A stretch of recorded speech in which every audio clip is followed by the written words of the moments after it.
Okay, number 5 is time travel and time slips. Yes, the manipulation of the time-space continuum is in the Bible. The first citation would be Baruch 4, found in the Septuagint and the Vulgate Bible, and it talks about the prophet Jeremiah sending the boy Abimelech out to get figs for he and the men he was meeting with. And then the boy goes out and he hears some strange noise and the wind kicks up, and then he wakes up after a time. He saw it was late, so he ran back to the city and he was asking, he saw strangers and soldiers. He asked where Jeremiah was, and the people there told him that that was 62 years ago, a time slip. He was still a boy. The second citation is Ecclesiastes 1, 9 through 11, and it just says, that which has been is that which will be, and that which has been done is that which will be done. So there is nothing new under the sun. Already it has existed for ages which were before us, although there is no remembrance of the earlier things, and also of the later things which will occur in the future. The third citation is Ephesians 5, 15 through 16. It says, see that you walk circumspectly, redeeming the time, because the days are evil. So we need to redeem the days. We're in a matrix. We're living it again. The next one is when the Old Testament prophet Elijah was taken up in a whirlwind to another dimension, heaven. That was about 850 BC, and then he shows up almost 1,000 years later, more like 900 years later, on the Mount of Transfiguration, talking to Jesus. Those verses are 2 Kings 2, 11 through 12. That's when he disappears. And then Mark 9, 1 through 4 is when he reappears. The last citation I'll give for this is when Philip disappears and shows up instantly in another city. That is Acts 8, 39 through 40. When they came up out of the water, the Spirit of the Lord snatched Philip away, and the eunuchs no longer saw him, but went on his way rejoicing. But Philip found himself at Azotus, another city. So there you go. Number 4 is aliens. The Bible's really clear that there are interdimensional humanoid hybrids. It says in Genesis 6, now it came to pass when men began to multiply on the face of the earth, and daughters were born to them, that the sons of God, the angels, the fallen angels, saw the daughters of men that they were beautiful, and they took for themselves wives of all whom they chose. There were giants on the earth in those days, and also afterwards, when the sons of God came in to the daughters of men, and they bore children to them, hybrids from these interdimensionals and humans. And those were the mighty men who were of old, the men of renown, the men that we see in mythologies, what we call mythologies, but they are real. There are interdimensional humanoid hybrids. We see it in everything from the rock art of the Aborigines, Native American art, Roman, ancient Egyptian, Renaissance, all of them showing the progression of this breakaway civilization, a breakaway civilizations, many different races of aliens. And we even see today, why do you think the ancient Egyptians have the serpent? Their deity is the serpent, just like the Bible says with Adam and Eve. And today, with the genetic contamination, that original sin in the human gene pool, we see that manifesting as Marfan syndrome, with the extra long fingers and long arms, and you know, those attributes that we see in these alien races. And we see them today in the human gene pool as well. And just like Genesis 6 says, one of the races that was thrown from this union of hybrids is giants. So that will be our next section. That is number 3, giants, real, literal giants. I know, we've all sort of chalked up the David and Goliath story to a fairy tale, sort of like Jack and the Beanstalk, but nothing could be further from the truth. There's so much archaeological evidence that these giant races recorded in the Bible are literal. Here's just a couple verses. I'm going to sprinkle them throughout. You can read them on your own. You can pause it if you need to. Numbers 13, 31 through 33, Deuteronomy 2, 20 through 22, and 1 Chronicles 28. 20 and then 8. And of course, we all know Genesis 6 is kind of the popular one. Now lately, Timothy Alberino, he's done some excellent research on this subject. He went to Sardinia, Italy, and he found that all of the locals talked about these giant human bones. They were buried everywhere. They would find them in their yards when they planted gardens or when they were building buildings or whatever. And the consistent story is that they were told to contact the Vatican.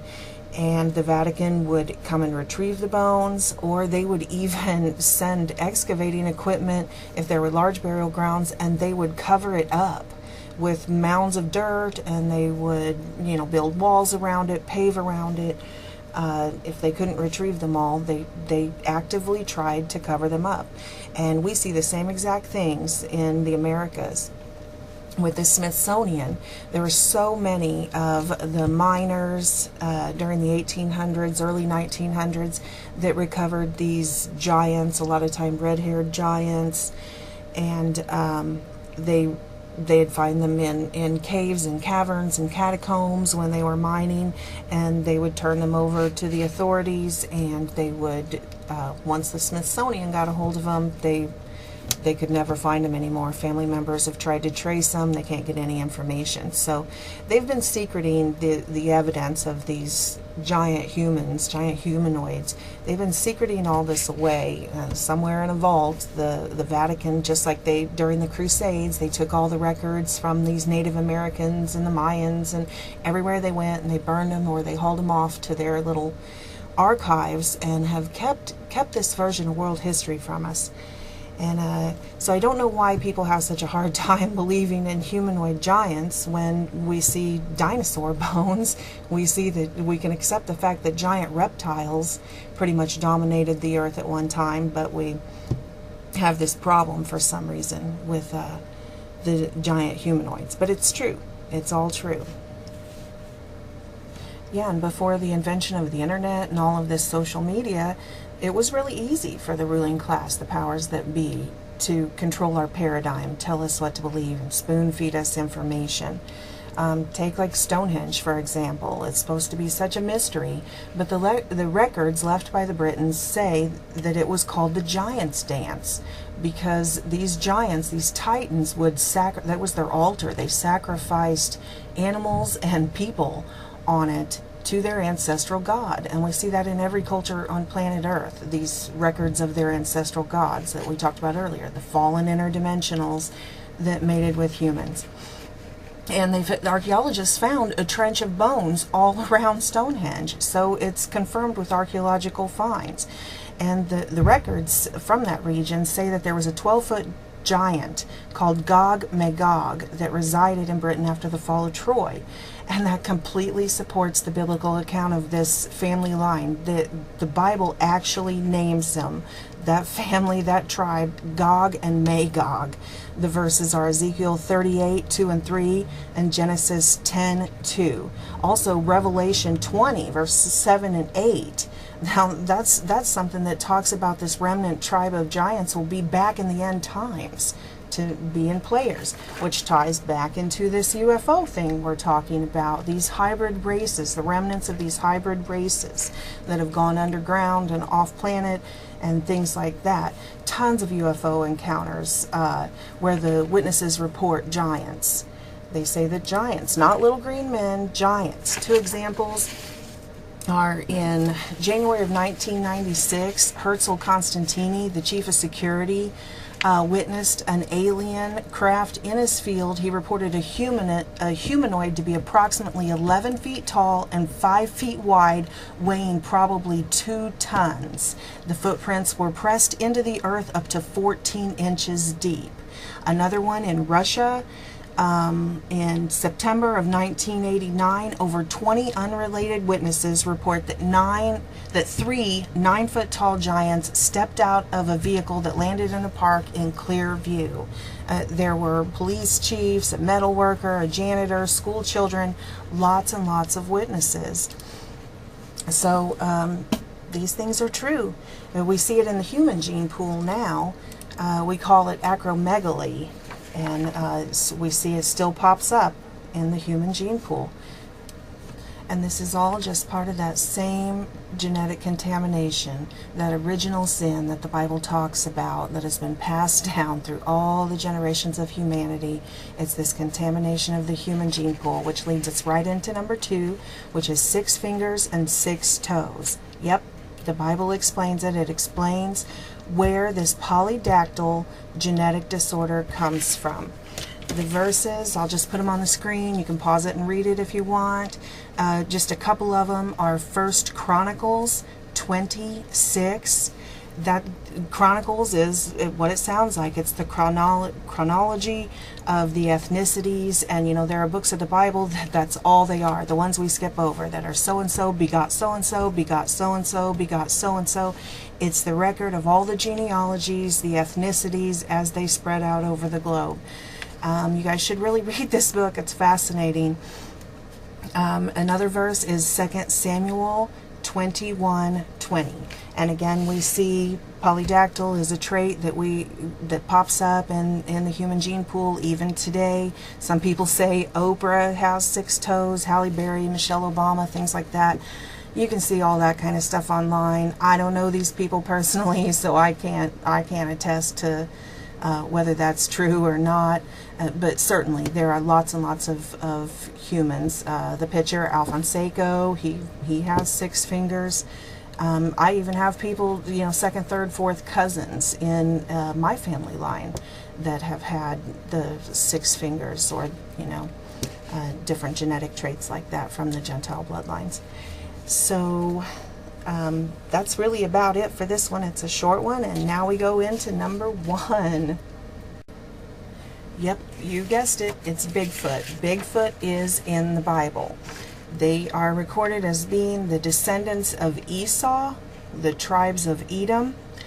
The verses for that are Genesis 25:23 through 24. That talks about the birth of Esau and how he was completely covered in red hair. Genesis 27:11, that's Jacob asking his mother Rebekah, "Why is my brother a hairy man and I'm a smooth-skinned man?" Genesis 27:16 is where Jacob was trying to deceive his father into thinking he's Esau to get the blessing, and his mother Rebekah helped him, and she covered his arms and the back of his neck, everywhere that his blind father, his father was old and blind, everywhere that his father would touch him, in goat hair, in goat skin, so that when his father touched him he would think he was a hair-covered man. And these tribes throughout ancient history were always at war. It says that they were driven off the face of from the face of the earth and went underground to live in the catacombs and the underground cities. It says that they were forced into the mountain range. We hear again and again the mountains of Esau, the mountains of Esau. So it's no coincidence that almost all of the names that the Native Americans have for Bigfoot, the Sasquatch, all these different names are areas all along the mountain ranges of America. And of course, you know, we have the Yowie in Australia, and we have the abominable snowman in Russia. So these genetic abominations are recorded in the Bible, and it says that most of these tribes were wiped out through war and through the floods and things like that. But there are still remnants, and we still see them today. People see them today coming to the surface and coming out there. The Bible records them as being great hunters and game eaters and things of that nature, and so do all of the accounts of the Native Americans and such.